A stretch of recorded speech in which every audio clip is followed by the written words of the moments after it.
Hi all, degree level preliminary എക്സാമിൻ്റെ മറ്റൊരു ക്ലാസ്സിലേക്ക് എല്ലാവർക്കും സ്വാഗതം. ഇന്നത്തെ ക്ലാസ്സിൽ നമ്മൾ വേൾഡ് ഹിസ്റ്ററിയാണ് പഠിക്കുന്നത്. SCERT ചാപ്റ്റർ ബേസ് ചെയ്തിട്ടുള്ള ക്ലാസ്സാണ് നമ്മളിന്ന് പഠിക്കുന്നത്. അപ്പോൾ SCERT ചാപ്റ്റേഴ്സ് എത്രമാത്രം ഇമ്പോർട്ടൻ്റ് ആണെന്ന് നിങ്ങൾക്കറിയാം. അപ്പോൾ അതുകൊണ്ട് തന്നെ നമുക്ക് ഈ SCERT ചാപ്റ്റേഴ്സ് പഠിച്ചാൽ മതിയാകും ഇതിൽ നിന്നുള്ള ക്വസ്റ്റ്യൻസ് ആൻസർ ചെയ്യാനായിട്ട്. അപ്പോൾ നമുക്ക് ക്ലാസ്സിലേക്ക് കിടക്കാം. 10ാം ക്ലാസ്സിൻ്റെ ഹിസ്റ്ററി സോഷ്യൽ സയൻസിൻ്റെ 1ാമത്തെ അധ്യായമാണ് ലോകത്തെ സ്വാധീനിച്ച വിപ്ലവങ്ങൾ. കുമാരനാശാൻ്റെ ഒരു ഉദ്ബോധനം എന്ന കവിതയിലെ നിന്നുള്ള വരികൾ രേഖപ്പെടുത്തിയ ഫലകമാണ് ചിത്രത്തിൽ കാണുന്നതെന്ന് പറയുന്നുണ്ട്. അപ്പോൾ ഒരു ഉദ്ബോധനം അത് ആരുടെയാണ്? കുമാരനാശാൻ്റെ. ഇനി ഇവിടെ പറഞ്ഞിരിക്കുന്നത് എന്താണെന്ന് നോക്കിക്കേ. ഇതാണ് ഇവിടെ പറഞ്ഞിരിക്കുന്നത്. സ്വാതന്ത്ര്യം തന്നെ അമൃതം, സ്വാതന്ത്ര്യം തന്നെ ജീവിതം, പാരതന്ത്രം മാനികൾക്ക് മൃതിയേക്കാൾ ഭയാനകം. അപ്പോൾ കുമാരനാശാൻ്റെ ഒരു ഉദ്ബോധനം എന്ന കവിതയിലെ വരികളാണ് സ്വാതന്ത്ര്യം തന്നെ അമൃതം, സ്വാതന്ത്ര്യം തന്നെ ജീവിതം, പാരതന്ത്രം മാനികൾക്ക് മൃതിയേക്കാൾ ഭയാനകം. പാഠത്തിലേക്ക് കടക്കുമ്പോൾ ആദ്യം വരുന്നത് അമേരിക്കൻ സ്വാതന്ത്ര്യ സമരമാണ്. അമേരിക്കൻ സ്വാതന്ത്ര്യ സമരത്തിൻ്റെ മുദ്രാവാക്യമായിരുന്നു പ്രാതിനിധ്യമില്ലാതെ നികുതിയില്ല. അമേരിക്കൻ സ്വാതന്ത്ര്യ സമരത്തിൻ്റെ മുദ്രാവാക്യം എന്താണ്? പ്രാതിനിധ്യമില്ലാതെ നികുതിയില്ല എന്നതായിരുന്നു അമേരിക്കൻ സ്വാതന്ത്ര്യ സമരത്തിൻ്റെ മുദ്രാവാക്യം. 18ാം നൂറ്റാണ്ടിൻ്റെ 2ാം പകുതിയിൽ വടക്കേ അമേരിക്കയുടെ വിവിധ ഭാഗങ്ങളിൽ മുഴങ്ങിക്കേട്ട മുദ്രാവാക്യമായിരുന്നു ഇത്. ഏത്? പ്രാതിനിധ്യമില്ലാതെ നികുതിയില്ല. ഇത് ജെയിംസ് ഓട്ടിസ് രൂപം നൽകിയ മുദ്രാവാക്യമാണ്. അപ്പോൾ ആരാണ് പ്രാതിനിധ്യമില്ലാതെ നികുതിയില്ല എന്ന മുദ്രാവാക്യം ജനങ്ങളിലേക്ക് എത്തിച്ചത്? അത് ജെയിംസ് ഓട്ടിസ് ആണ്. അപ്പോൾ ജെയിംസ് ഓട്ടിസ് ആണ് ഈ മുദ്രാവാക്യത്തിന് രൂപം നൽകിയത്. പ്രാതിനിധ്യമില്ലാത്ത നികുതിയില്ല. PSC ചോദിച്ചിട്ടുണ്ട്, പ്രാതിനിധ്യമില്ലാതെ നികുതിയില്ല എന്ന മുദ്രാവാക്യം ഏത് വിപ്ലവവുമായി ബന്ധപ്പെട്ടതാണ് എന്ന് ചോദിച്ചാൽ അത് അമേരിക്കൻ സ്വാതന്ത്ര്യ സമരവുമായി ബന്ധപ്പെട്ടതാണ്. പ്രാതിനിധ്യമില്ലാതെ നികുതിയില്ല എന്ന മുദ്രാവാക്യം. ശക്തമായ ഒരു പ്രക്ഷോഭത്തിൻ്റെ ഭാഗമായാണ് അമേരിക്കൻ ജനത ഈ മുദ്രാവാക്യം ഉയർത്തിയത്. അതിനിടയാക്കിയ സാഹചര്യം എന്താണെന്ന് നമുക്കൊന്ന് പരിശോധിക്കാം. 16ാം നൂറ്റാണ്ടിൻ്റെ ആരംഭം മുതൽ യൂറോപ്പിൽ നിന്നും വടക്കേ അമേരിക്കയിലേക്ക് ജനങ്ങൾ കുടിയേറാൻ തുടങ്ങി. വിഭവങ്ങൾ കൈയടക്കുക എന്നതായിരുന്നു കുടിയേറ്റത്തിൻ്റെ പ്രധാന ലക്ഷ്യം. 18ാം നൂറ്റാണ്ടോടെ ഇംഗ്ലണ്ട് വടക്കേ അമേരിക്കയുടെ കിഴക്കൻ തീരങ്ങളിൽ 13 കോളനികൾ സ്ഥാപിച്ചു. ആ 13 കോളനികൾ അമേരിക്കയിലെ ഇംഗ്ലണ്ട് വടക്കേ അമേരിക്കയുടെ കിഴക്കൻ തീരത്ത് സ്ഥാപിച്ച 13 കോളനികളാണ് ഇവിടെ തന്നിരിക്കുന്നത്. നോക്കിക്കേ, വടക്കേ അമേരിക്കയുടെ കിഴക്കൻ തീരങ്ങളിൽ, അതായത് അറ്റ്ലാന്റിക് മഹാസമുദ്രത്തിൻ്റെ തീരങ്ങളിലായിട്ട് വന്ന 13 കോളനികൾ. New Hampshire, Massachusetts, Rhode Island, Connecticut, New Jersey, Delaware, Virginia, Maryland, North Carolina, South Carolina, Georgia, ഇവയൊക്കെയായിരുന്നു ആ 13 കോളനികൾ. അപ്പോൾ അമേരിക്കയുടെ കിഴക്കൻ തീരങ്ങളിൽ ആരാണ് കോളനികൾ സ്ഥാപിച്ചത്? ഇംഗ്ലണ്ട്. ഏത് കാലഘട്ടത്തിൽ? 18ാം നൂറ്റാണ്ടോടുകൂടി അല്ലേ. എത്ര കോളനികളാണ് സ്ഥാപിച്ചത്? 13 കോളനികളാണ് സ്ഥാപിച്ചത്. അമേരിക്കയിലെ കുടിയേറ്റത്തെ പറ്റി ഇവിടെ പറഞ്ഞിട്ടുണ്ട്. 1492 സ്പാനിഷ് ഗവൺമെൻറ്റിൻ്റെ നാവികനായി വടക്കേ അമേരിക്കയിലെത്തിയ ക്രിസ്റ്റഫർ കൊളംബസ് തദ്ദേശീയരായ ജനങ്ങളെ ഇന്ത്യക്കാർ എന്ന് വിളിച്ചു. ഇന്ത്യയിലെ ജനങ്ങൾ എന്നു കരുതിയാണ് അവരെ അങ്ങനെ വിളിച്ചത്. അപ്പം ആരാണ് ഇവിടെ ഉണ്ടായിരുന്ന ഈ വടക്കേ അമേരിക്കയിലെത്തി ഇവിടുത്തെ തദ്ദേശീയ ജനങ്ങളെ ഇന്ത്യക്കാരെന്ന് വിളിച്ചത് ആരാണ്? അത് ക്രിസ്റ്റഫർ കൊളംബസ് ആണ്.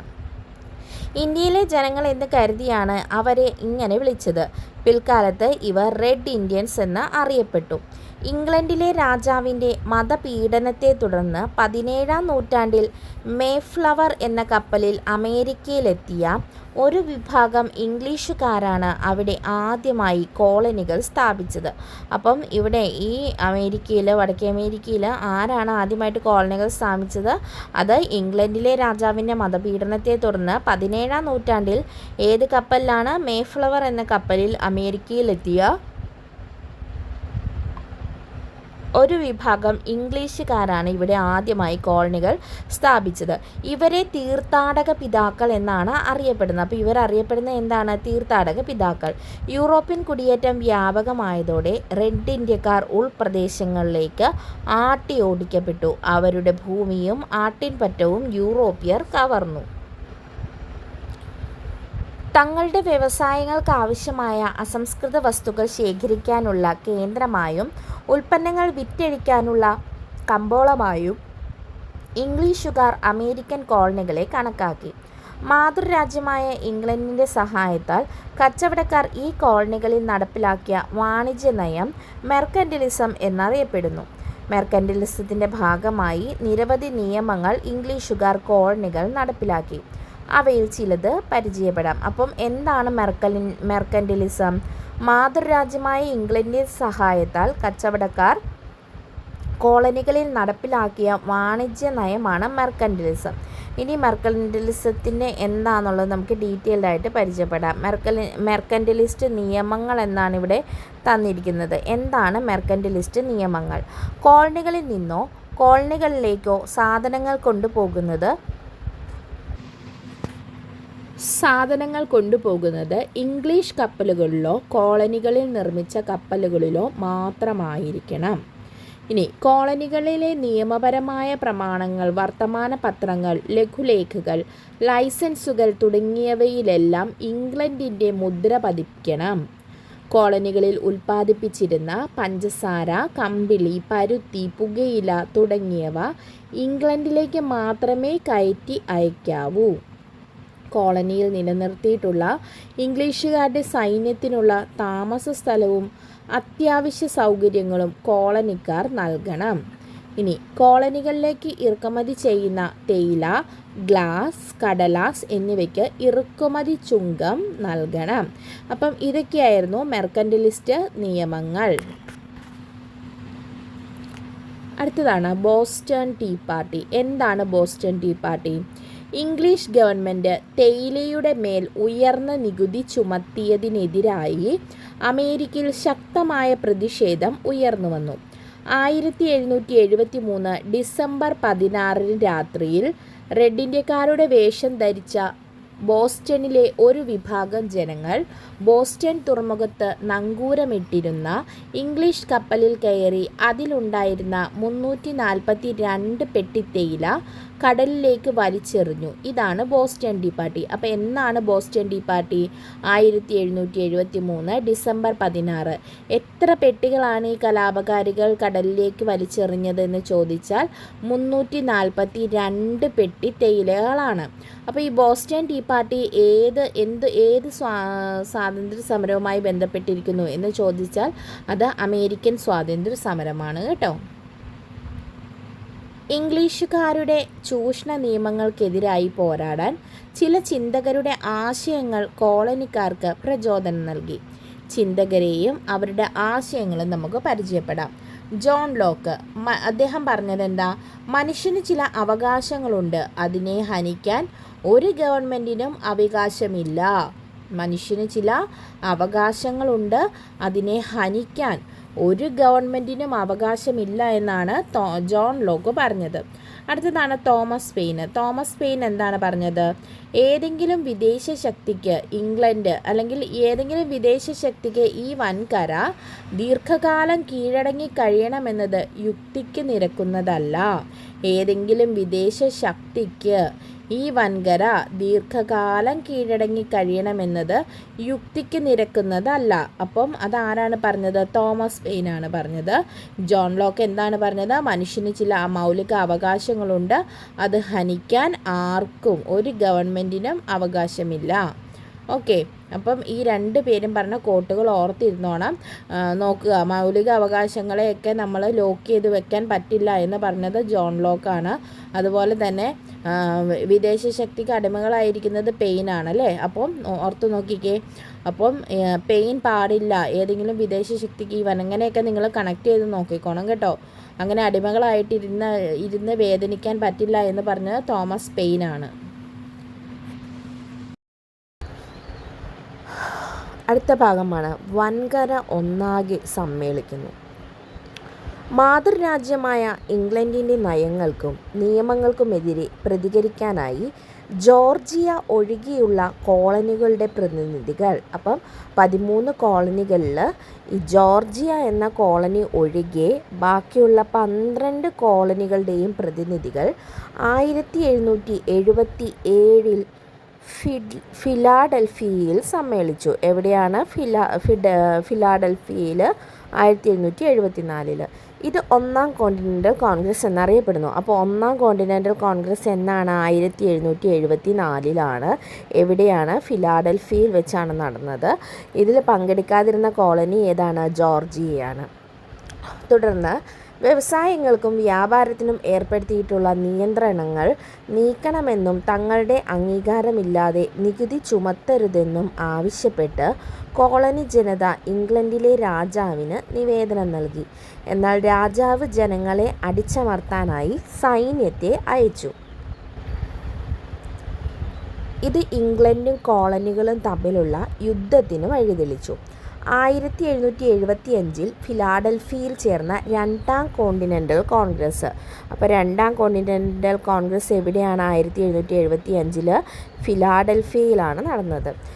ഈ രണ്ടാം കോണ്ടിനെൻ്റൽ കോൺഗ്രസ് ജോർജ് വാഷിങ്ടനെ കോണ്ടിനെൻ്റൽ സൈന്യത്തിൻ്റെ തലവനാക്കി. ആരെയാണ് തലവനാക്കിയത്?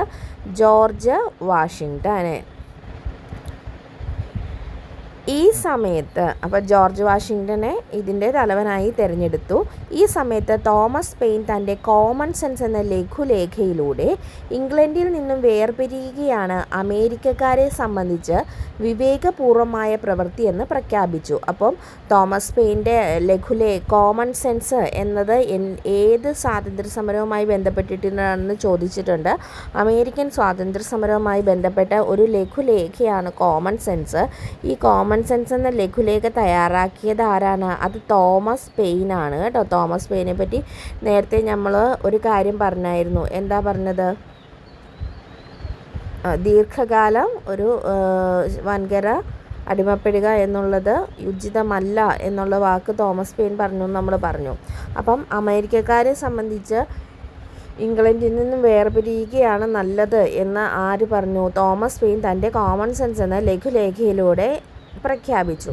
1776 ജൂലൈ 4 അമേരിക്കൻ കോണ്ടിനെൻ്റൽ കോൺഗ്രസ് ലോകപ്രശസ്തമായ സ്വാതന്ത്ര്യ പ്രഖ്യാപനം നടത്തി. അപ്പം എന്നാണ് അമേരിക്കയ്ക്ക് സ്വാതന്ത്ര്യം കിട്ടിയതെന്ന് ചോദിച്ചാൽ 1776 ജൂലൈ 4 എന്താണ്? അമേരിക്കൻ കോണ്ടിനെൻ്റൽ കോൺഗ്രസ് ലോകപ്രശസ്തമായ ഈ സ്വാതന്ത്ര്യ പ്രഖ്യാപനം നടത്തിയത് 1776 ജൂലൈ 4. അപ്പോൾ ഓർത്തോണം, ഒന്നാം കോണ്ടിനെൻ്റൽ കോൺഗ്രസ് 1774, 1775, രണ്ടും നടന്നത് ഫിലാഡൽഫിയയിൽ വെച്ച്. രണ്ടാമത്തേതിൽ നമ്മൾ ജോർജ് വാഷിങ്ടനെ ഇതിൻ്റെ തലവനായി തിരഞ്ഞെടുക്കുന്നു. എന്നിട്ട് ഈ കോണ്ടിനെൻ്റൽ കോൺഗ്രസ് അമേരിക്കയുടെ സ്വാതന്ത്ര്യ പ്രഖ്യാപനം നടത്തിയത് 1776 July 4. Thomas Jefferson, Benjamin Franklin എന്നിവർ തയ്യാറാക്കിയ തോമസ് ജെഫേഴ്സണും ബെഞ്ചമിൻ ഫ്രാങ്ക്ലിനും ചേർന്ന് തയ്യാറാക്കിയ സ്വാതന്ത്ര്യ പ്രഖ്യാപനത്തിൻ്റെ ഒരു ഭാഗം ഇവിടെ കൊടുത്തിട്ടുണ്ട്. അപ്പോൾ അമേരിക്കയും സ്വാതന്ത്ര്യ പ്രഖ്യാപനം എഴുതി തയ്യാറാക്കിയത് ആരൊക്കെയാണ്? അത് തോമസ് ജെഫേഴ്സണും ബെഞ്ചമിൻ ഫ്രാങ്ക്ലിനും ചേർന്നിട്ടാണ്. എല്ലാ മനുഷ്യരും തുല്യരായി സൃഷ്ടിക്കപ്പെട്ടിരിക്കുന്നു. അവരുടെ സൃഷ്ടാവ് എല്ലാവർക്കും ഒഴിവാക്കാനാകാത്ത ചില അവകാശങ്ങൾ നൽകിയിട്ടുണ്ട്. ജീവിതം, സ്വാതന്ത്ര്യം, ജീവിത സൗഖ്യം എന്നിവയ്ക്കുള്ള അവകാശങ്ങൾ അവയിൽ ഉൾപ്പെടുന്നവയാണ്. ഈ അവകാശങ്ങൾ നേടിയെടുക്കാൻ ഭരിക്കപ്പെടുന്നവരുടെ അംഗീകാരം ലഭിച്ച ഭരണകൂടങ്ങൾ രൂപീകരിക്കപ്പെടണം. ഏതെങ്കിലും ഭരണം ഈ ലക്ഷ്യങ്ങളെ നശിപ്പിക്കുന്ന തരത്തിലാവുകയാണെങ്കിൽ അതിനെ മാറ്റുകയോ ഇല്ലാതാക്കുകയോ ചെയ്യാനുള്ള അവകാശം ജനങ്ങൾക്കും. ഇത് അമേരിക്കൻ സ്വാതന്ത്ര്യ പ്രഖ്യാപനത്തിൻ്റെ ഒരു ഭാഗമാണ് തന്നിരിക്കുന്നത്. ഓക്കെ. സ്വാതന്ത്ര്യ പ്രഖ്യാപനത്തോടെ ഇംഗ്ലണ്ടും അമേരിക്കൻ കോളനികളും തമ്മിൽ ആരംഭിച്ച യുദ്ധം 1781 അവസാനിച്ചു. 1783 പാരീസ് ഉടമ്പടി പ്രകാരം ഇംഗ്ലണ്ട് 13 കോളനികളുടെ സ്വാതന്ത്ര്യം അംഗീകരിച്ചു. അപ്പോൾ 13 കോളനികൾക്ക് സ്വാതന്ത്ര്യം കിട്ടിയത് 1783 സ്വാതന്ത്ര്യ പ്രഖ്യാപനത്തെ തുടർന്ന് ഇംഗ്ലണ്ടും അമേരിക്കയും തമ്മിലുള്ള യുദ്ധം എത്ര നാൾ വരെ നീണ്ടു നിന്നു? 1781 വരെ. 1781 വരെ. ഇനി 1783 ഏത് ഉടമ്പടി പ്രകാരമാണ് കോളനികളുടെ സ്വാതന്ത്ര്യം ഇംഗ്ലണ്ട് അംഗീകരിച്ചത്? 1783 പാരീസ് ഉടമ്പടി പ്രകാരമാണെന്ന്. തുടർന്ന് ഫിലാഡൽഫിയയിൽ ചേർന്ന ഭരണഘടനാ സമ്മേളനം ജെയിംസ് മാഡിസന്റെ നേതൃത്വത്തിൽ അമേരിക്കയ്ക്ക് ഒരു ഭരണഘടന തയ്യാറാക്കി.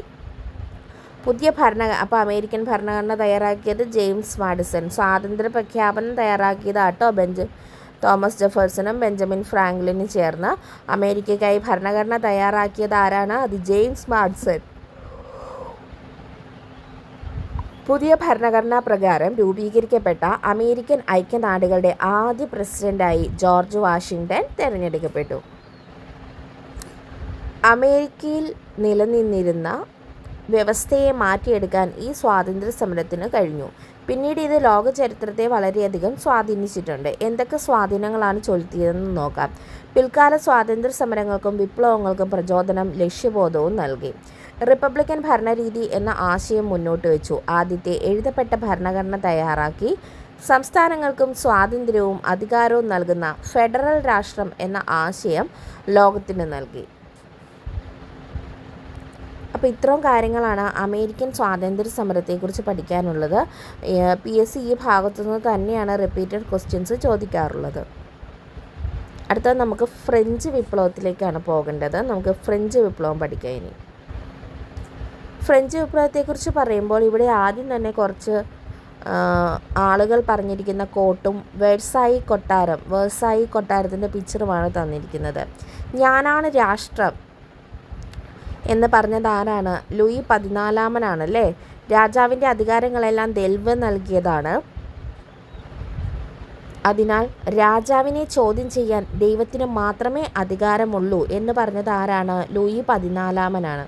എനിക്ക് ശേഷം പ്രളയം എന്ന് പറഞ്ഞത് ലൂയി 15. ഇതൊക്കെ വീണ്ടും PSC ചോദിക്കുന്ന ക്വസ്റ്റ്യൻസ് ആണ് കേട്ടോ. ഞാനാണ് രാഷ്ട്രം എന്ന് പറഞ്ഞത് ലൂയി 14. എനിക്ക് ശേഷം പ്രളയം എന്ന് പറഞ്ഞത് ലൂയി 15.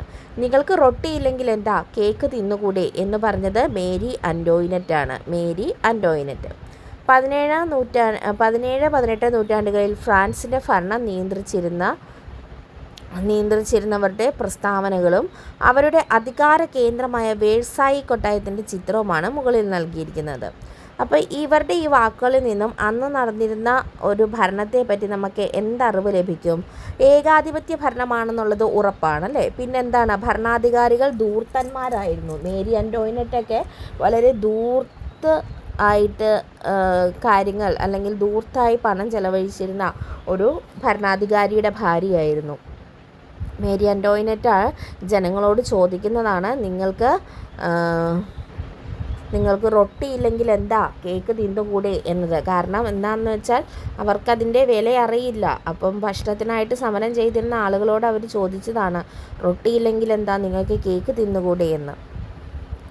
ഫ്രാൻസിൽ 10-ൽ 9 പേരും പട്ടിണി കൊണ്ട് മരിച്ചപ്പോൾ 10ാമത്തെ ആൾ ദഹനക്കേട് ബാധിച്ചാണ് മരിച്ചത്. ഫ്രാൻസിലെ ഭൂരിഭാഗം ജനങ്ങളും ദുരിതത്തിലായിരുന്നുവെന്ന് ഭരണാധികാരികൾ ഉൾപ്പെട്ട ന്യൂനപക്ഷം ആഡംബരവും ധൂർത്തു നിറഞ്ഞ ജീവിതമാണ് നയിച്ചതെന്ന് നമുക്ക് മനസ്സിലാക്കാൻ പറ്റും. ഫ്രാൻസിൽ നിലനിന്ന സാമൂഹിക സാമ്പത്തിക അസമത്വങ്ങളായിരുന്നു ഈ അവസ്ഥ സൃഷ്ടിച്ചത്. ഫ്രഞ്ച് സമൂഹത്തെ 3 തട്ടുകളായി തരംതിരിച്ചിരിക്കുന്നു. ഫ്രഞ്ച് സമൂഹത്തെ 3 എസ്റ്റേറ്റുകൾ, 3 തട്ടുകൾ മീൻസ് 3 എസ്റ്റേറ്റുകളായിട്ട് 3 എസ്റ്റേറ്റുകളിൽ വിഭജിക്കപ്പെട്ടിരുന്ന ഫ്രഞ്ച് സമൂഹത്തെ എങ്ങനെയാണെന്ന് നമുക്ക് നോക്കാം. ഫ്രഞ്ച് സമൂഹത്തെ ഒന്നാമത്തെ എസ്റ്റേറ്റ്, രണ്ടാമത്തെ എസ്റ്റേറ്റ്, മൂന്നാമത്തെ എസ്റ്റേറ്റ് എന്നിങ്ങനെയാണ് തിരിച്ചിരുന്നത്.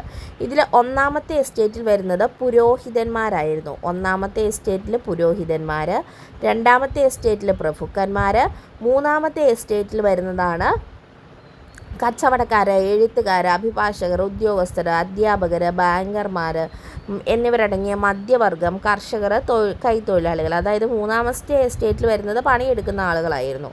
ബാക്കി ഒന്നും രണ്ടും എസ്റ്റേറ്റിൽ വരുന്നത് ആരാ? ഒന്നാമത്തെ എസ്റ്റേറ്റിൽ പുരോഹിതന്മാരും രണ്ടാമത്തെ എസ്റ്റേറ്റിൽ പ്രഭുക്കന്മാരും. ഒന്നാമത്തെ എസ്റ്റേറ്റിൽ വരുന്ന പുരോഹിതരാകട്ടെ ധാരാളം ഭൂപ്രദേശം കൈവശം വെച്ച് പോന്നിരുന്നു. ഇവർ കർഷകരിൽ നിന്നും തിതേ എന്ന പേരിലുള്ള നികുതി പിരിച്ചു. അപ്പോൾ ഈ ഒന്നാമത്തെ എസ്റ്റേറ്റിലുള്ള പുരോഹിതന്മാർ അവരുടെ കൈവശം ധാരാളം ഭൂമി ഉണ്ടായിരുന്നു. ഇവർ കർഷകരിൽ നിന്നും തിതേ എന്ന പേരിലുള്ള നികുതി പിരിച്ചു. എല്ലാ തരം നികുതികളിൽ നിന്നും ഒഴിവാക്കപ്പെട്ടിരുന്നു പുരോഹിതന്മാർ. അതായത് ഒന്നാമത്തെ എസ്റ്റേറ്റിലുള്ളവരെ എല്ലാത്തരം നികുതികളിൽ നിന്നും ഒഴിവാക്കപ്പെട്ടിരുന്നു. ഭരണത്തിലെയും സൈന്യത്തിലെയും ഉയർന്ന പദവികൾ നിയന്ത്രിച്ചിരുന്നത് ഒന്നാമത്തെ എസ്റ്റേറ്റിലുള്ള ആളുകളായിരുന്നു. അടുത്തതാണ് രണ്ടാമത്തെ എസ്റ്റേറ്റ്, പ്രഭുക്കന്മാർ. രണ്ടാമത്തെ എസ്റ്റേറ്റിൽ വരുന്നതൊക്കെ ആരൊക്കെയാണ്? അത് പ്രഭുക്കന്മാരാണ്. പ്രഭുക്കന്മാർ ആയിരുന്നു സൈനിക സേവനം നടത്തിയിരുന്നത്. കർഷകരിൽ നിന്നും പലതരം നികുതികൾ പിരിച്ചു. വേതനം നൽകാതെ കർഷകരെ കൊണ്ട് പണിയെടുപ്പിച്ചിരുന്നതും ഈ രണ്ടാമത്തെ എസ്റ്റേറ്റിലുള്ളവരായിരുന്നു. നികുതികളിൽ നിന്നും ഒഴിവാക്കപ്പെട്ടിരുന്നു. രണ്ടാമത്തെ എസ്റ്റേറ്റിലുള്ളവരെ നികുതികളിൽ നിന്നും ഒഴിവാക്കപ്പെട്ടിരുന്നു. ആഡംബര ജീവിതമായിരുന്നു ഇവർ നയിച്ചിരുന്നത്. വിശാലമായ ഭൂപ്രദേശവും കൈവശം വെച്ചു പോന്നു. ഇനി മൂന്നാമത്തെ എസ്റ്റേറ്റിലുള്ള കച്ചവടക്കാർ, എഴുത്തുകാർ, അഭിഭാഷകർ, ഉദ്യോഗസ്ഥർ, ബാങ്കർമാർ എന്നിവരടങ്ങിയ മധ്യവർഗം, കർഷകർ, തൊഴിലാളികൾ. ഇവരാണെങ്കിലോ ഇവർക്ക് ഭരണത്തിൽ യാതൊരുവിധ അവകാശവും ഉണ്ടായിരുന്നില്ല. തൈലോ എന്ന പേരിലുള്ള ഭൂനികുതി സർക്കാരിന് നൽകണം. തൈലോ എന്ന പേരിൽ, തിതേ എന്ന പേരിൽ നികുതി പിരിച്ചിരുന്നത് ഒന്നാമത്തെ എസ്റ്റേറ്റിലുള്ളവർ. തൈലോ എന്ന പേരിൽ ഭൂനികുതി അടച്ചിരുന്നവരായിരുന്നു മൂന്നാമത്തെ എസ്റ്റേറ്റിലുള്ളവർ. ഇനി താഴ്ന്ന സാമൂഹിക പദവിയായിരുന്നു ഇവർക്കുണ്ടായിരുന്നത്. പ്രഭുക്കന്മാർക്കും പുരോഹിതന്മാർക്കും നികുതി നൽകണം. ഈ മൂന്നാമത്തെ എസ്റ്റേറ്റിലുള്ളവർ അപ്പോൾ ഒന്നാമത്തെ എസ്റ്റേറ്റുകാർക്കും നൽകണം. അതുപോലെ തന്നെ രണ്ടാമത്തെ എസ്റ്റേറ്റിലുള്ളവർക്കും നികുതി നൽകേണ്ടിയിരുന്നു. ഇങ്ങനെയായിരുന്നു ഫ്രഞ്ച് സമൂഹത്തെ 3 എസ്റ്റേറ്റുകളായിട്ട് തിരിച്ചിരുന്നത്. ഈ സമയത്ത് പല ചിന്തകരും അവരുടെ ചിന്താധാരകളും വീക്ഷണങ്ങളും പങ്കുവച്ചിട്ടുണ്ട്. അങ്ങനെയുള്ളവരിൽ പ്രമുഖനായിരുന്നു വോൾട്ടയർ, റൂസോ, മോണ്ടസ്ക്യൂ എന്നിവർ. വോൾട്ടയർ പറഞ്ഞത് എന്താണ്? പുരോഹിതന്മാരുടെ ചൂഷണത്തെ അദ്ദേഹം പരിഹസിക്കുകയാണ് ഉണ്ടായത്. യുക്തിചിന്ത, സമത്വം, മനുഷ്യസ്നേഹം എന്നിവയെ പ്രോത്സാഹിപ്പിച്ച ആളായിരുന്നു വോൾട്ടയർ. അടുത്തത് റൂസോ പറഞ്ഞത് സ്വതന്ത്രമായി ജനിക്കുന്ന മനുഷ്യൻ എവിടെയും ചങ്ങലകളിലാണ്. ഇത് PSC പലതവണ ചോദിച്ചിട്ടുള്ള ഒരു ക്വസ്റ്റ്യൻ ആണ്. സ്വതന്ത്രമായി ജനിക്കുന്ന മനുഷ്യൻ എവിടെയും ചങ്ങലകളിലാണ് എന്ന പ്രസ്താവന സ്വാതന്ത്ര്യത്തിൻ്റെ പ്രാധാന്യത്തെ അദ്ദേഹം വ്യക്തമാക്കുകയാണ് ഉണ്ടായത്. ജനങ്ങളാണ് പരമാധികാരി എന്നാണ് റൂസോ പ്രഖ്യാപിച്ചത്. ഇനി മോണ്ടസ്ക്യൂ ആണെങ്കിലോ ജനാധിപത്യത്തിനെയും റിപ്പബ്ലിക്കിനെയും പ്രോത്സാഹിപ്പിച്ചു. ഗവൺമെൻറ്റിനെ നിയമനിർമ്മാണം, കാര്യനിർവഹണം, നീതിന്യായം എന്നീ വിഭാഗങ്ങളായി തിരിക്കണമെന്ന് വാദിച്ചത് മോണ്ടസ്ക്യൂ ആയിരുന്നു. ഈ റൂസോ, വോൾട്ടയർ, മോണ്ടസ്ക്യൂ ഇമ്പോർട്ടൻ്റ് ആണ്. ഇവർ പറഞ്ഞ കാര്യങ്ങളും ഇവരുടെ ചിന്താധാരകളും എല്ലാം. ഓക്കെ, ഇനി മൂന്നാമത്തെ എസ്റ്റേറ്റിൻ്റെ മുന്നേറ്റത്തെക്കുറിച്ചാണ് പറയുന്നത്. ഫ്രാൻസിൽ ബൂർബൻ രാജാക്കന്മാർ, പുരോഹിതർ, പ്രഭുക്കർ തുടങ്ങിയവർ നയിച്ച ആഡംബര ജീവിതം, ധൂർത്ത്, യുദ്ധങ്ങൾ എന്നിവയും തുടർച്ചയായ വരൾച്ചയും കൃഷിനാശവും ഫ്രാൻസിൻ്റെ സാമ്പത്തിക സ്ഥിതി അതീവ ഗുരുതരമാക്കി. അമേരിക്കൻ സ്വാതന്ത്ര്യ സമരത്തിൽ കോളനികളെ സമ്പത്തും സൈന്യവും നൽകി ഫ്രാൻസിലെ ഭരണാധികാരികൾ സഹായിച്ചതും സാമ്പത്തിക പ്രതിസന്ധിയെ വളരെയധികം രൂക്ഷമാക്കി. ജനങ്ങളുടെ മേൽ പുതിയ നികുതികൾ ചുമത്തുന്നതിനായി 1789 ചക്രവർത്തി ലൂയി 16 ജനപ്രതിനിധി സഭയായ സ്റ്റേറ്റ്സ് ജനറൽ വിളിച്ചു ചേർത്തു. ഫ്രഞ്ച് സമൂഹത്തെ പോലെ സ്റ്റേറ്റ്സ് ജനറലിനും 3 എസ്റ്റേറ്റുകൾ ഉണ്ടായിരുന്നു. ഓരോ എസ്റ്റേറ്റിനും ഓരോ വോട്ട് മതിയെന്നും ഓരോ അംഗത്തിനും ഓരോ വോട്ട് വേണ്ട എന്നും രാജാവിനെ അനുകൂലിക്കുന്ന ആദ്യത്തെ 2 എസ്റ്റേറ്റുകൾ വാദിച്ചു. അപ്പോൾ ഈ സ്റ്റേറ്റ് ജനറൽ വിളിച്ചു കൂട്ടിയപ്പോൾ 3 എസ്റ്റേറ്റുകളും അവിടെ വന്നു. അപ്പോൾ ഇവരെന്താണ് പറഞ്ഞത്? ഓരോ എസ്റ്റേറ്റിനും ഓരോ വോട്ട് മതി എന്ന് പറയുമ്പം ഒന്നാമത്തെ എസ്റ്റേറ്റിന്, രണ്ടാമത്തെ എസ്റ്റേറ്റിന്, മൂന്നാമത്തെ എസ്റ്റേറ്റിന് ഓരോ വോട്ട്. അപ്പോൾ ഒന്നാമത്തെയും രണ്ടാമത്തെ എസ്റ്റേറ്റുകാർ എപ്പോഴും ഒന്നിച്ചാണ് നിൽക്കുകയുള്ളൂ അല്ലേ? അപ്പോൾ വീണ്ടും ഭൂരിപക്ഷം അവർക്കേ കിട്ടുകയുള്ളൂ. രാജാവിനെ അനുകൂലിക്കുന്നവരെന്ത് പറഞ്ഞു? ആദ്യത്തെ 2 എസ്റ്റേറ്റുകൾ എന്താണ് വാദിച്ചത്? ഓരോ വോട്ട് മതിയോ, ഓരോ അംഗത്തിനും ഓരോ വോട്ട് വേണ്ട, ഓരോ എസ്റ്റേറ്റിനും ഓരോ വോട്ട് വേണമെന്ന് പറഞ്ഞു. എന്നാൽ 3-ാം എസ്റ്റേറ്റിലുള്ളവർ എന്ത് പറഞ്ഞു? ഓരോ അംഗത്തിനും ഓരോ വോട്ട് തന്നെ വേണമെന്ന് പറഞ്ഞു. കാരണം അവരാണ് ഇവിടെ ദുരിതം അനുഭവിക്കുന്നത്. കോമൺസ് എന്നറിയപ്പെട്ട 3-ാമത്തെ എസ്റ്റേറ്റിൻ്റെ ആവശ്യം. അപ്പോൾ 3-ാമത്തെ എസ്റ്റേറ്റ് അറിയപ്പെട്ടത് എന്താണ്? കോമൺസ് എന്നാണ്. അവർ പറഞ്ഞു എന്ത് വേണം? ഓരോ എസ്റ്റേറ്റിനും ഓരോ വോട്ടല്ല വേണ്ടത്, ഓരോ എസ്റ്റേറ്റിലെ ഓരോ അംഗങ്ങൾക്കും ഓരോ വോട്ട് വേണമെന്ന് അവർ ആവശ്യപ്പെട്ടു. വോട്ട് ചെയ്യുന്നതിലെ തർക്കം തുടരവേ 3-ാമത്തെ എസ്റ്റേറ്റിലെ അംഗങ്ങൾ തങ്ങളാണ് ഫ്രാൻസിൻ്റെ ദേശീയ അസംബ്ലി എന്ന് പ്രഖ്യാപിക്കുന്നു. ഇതിനെ തുടർന്ന് അവർ തൊട്ടടുത്തുള്ള ഒരു ടെന്നീസ് കോർട്ടിൽ സമ്മേളിച്ചു. അപ്പോൾ 3-ാമത്തെ എസ്റ്റേറ്റുകാർ ഈ 2-ാമത്തെയും 1-ാമത്തെയും എസ്റ്റേറ്റുകാരുടെ തീരുമാനത്തോടെ എതിർത്ത് തങ്ങളാണ് ദേശീയ അസംബ്ലി എന്ന് പ്രഖ്യാപിച്ച് അടുത്തുള്ള ഒരു ടെന്നീസ് കോർട്ടിൽ അവർ സമ്മേളിക്കുന്നു. എന്നിട്ട് എന്ത് പറയുന്നു? ഫ്രാൻസിനായി ഒരു ഭരണഘടന തയ്യാറാക്കിയ ശേഷം മാത്രമേ പിരിയുകയുള്ളൂ എന്നവർ പ്രതിജ്ഞ ചെയ്തു. ഇതാണ് ടെന്നീസ് കോർട്ട് പ്രതിജ്ഞ എന്നറിയപ്പെടുന്നത്. അപ്പോൾ എന്താണ് ടെന്നീസ് കോർട്ട് പ്രതിജ്ഞ എന്ന് മനസ്സിലായല്ലോ. ഇനി നോക്കിക്കേ, ഇവിടെ സ്റ്റേറ്റ് ജനറൽ എന്ന് പറയുമ്പോൾ അവിടെ 1-ാം എസ്റ്റേറ്റും 2-ാമത്തെ എസ്റ്റേറ്റും 3-ാമത്തെ എസ്റ്റേറ്റും വരുന്നു എന്ന് നമ്മൾ പറഞ്ഞു. 1-ാമത്തെ എസ്റ്റേറ്റിൽ 285 പേരും 2-ാമത്തെ എസ്റ്റേറ്റിൽ 308 പേരും 3-ാമത്തെ എസ്റ്റേറ്റിൽ 621 പേരുമാണ് ഉണ്ടായിരുന്നത് അല്ലേ. അപ്പോൾ സ്വാഭാവികമായിട്ടും ഓരോ അംഗത്തിനും ഓരോ വോട്ട് എന്ന് പറയുമ്പോൾ ഇവിടെ ഭൂരിപക്ഷം വരുന്നത് ആർക്കായിരിക്കും? 3-ാമത്തെ എസ്റ്റേറ്റിനായിരിക്കും. ഇനി ടെന്നീസ് കോർട്ട് പ്രതിജ്ഞയ്ക്ക് ശേഷം 1789 ജൂലൈ 14 സ്വാതന്ത്ര്യം, സമത്വം, സാഹോദര്യം എന്നീ മുദ്രാവാക്യങ്ങൾ മുഴക്കിക്കൊണ്ട് വിപ്ലവകാരികൾ ബൂർബൻ രാജവാഴ്ചയുടെ പ്രതീകമായിരുന്ന ബാസ്റ്റിൻ ജയിൽ തകർത്തു. ഇതിനെ ഫ്രഞ്ച് വിപ്ലവത്തിൻ്റെ ആരംഭമായി കണക്കാക്കുന്നു. അപ്പോൾ ഈ സ്വാതന്ത്ര്യം, സമത്വം, സാഹോദര്യം എന്നീ ആശയങ്ങൾ ഇന്ത്യയുടെ ആമുഖത്തിൽ വന്നത് എവിടെ നിന്നാണ് എന്ന് ചോദിച്ചാൽ അതിൻ്റെ ഉത്തരം എവിടെ നിന്നാണ്? അത് ഫ്രഞ്ച് വിപ്ലവത്തിൽ നിന്നും എടുത്തിട്ടുള്ളതാണ് അല്ലേ. സ്വാതന്ത്ര്യം, സമത്വം, സാഹോദര്യം. 1789 ജൂലൈ 14 ബാസ്റ്റിൻ ജയിൽ അല്ലെങ്കിൽ ബാസ്റ്റിൻ കോട്ടയുടെ തകർക്കുന്നത്. ഇതിനെ ഫ്രഞ്ച് വിപ്ലവത്തിൻ്റെ ആരംഭമായിട്ടാണ് കണക്കാക്കുന്നത്. അതിനുശേഷം 1789 ഓഗസ്റ്റ് 12 ദേശീയ അസംബ്ലി മനുഷ്യാവകാശ പ്രഖ്യാപനം പാസാക്കി. 1789 ഒക്ടോബർ പാരീസ് നഗരത്തിൽ ആയിരക്കണക്കിന് സ്ത്രീകൾ ഭക്ഷണം വേണം എന്ന മുദ്രാവാക്യവുമായി വെഴ്സായി കൊട്ടാരത്തിലേക്കൊരു പ്രകടനം നടത്തി. 1792 സെപ്റ്റംബറിൽ പുതുതായി രൂപീകരിച്ച ഭരണഘടനയനുസരിച്ച് തിരഞ്ഞെടുക്കപ്പെട്ട ദേശീയ കൺവെൻഷൻ ഫ്രാൻസിനെ ഒരു റിപ്പബ്ലിക്കായി പ്രഖ്യാപിക്കുന്നു. അടുത്ത തലക്കെട്ടാണ് ഭീകരവാഴ്ച. ഭീകരവാഴ്ച എന്താണെന്ന് നമുക്ക് നോക്കാം.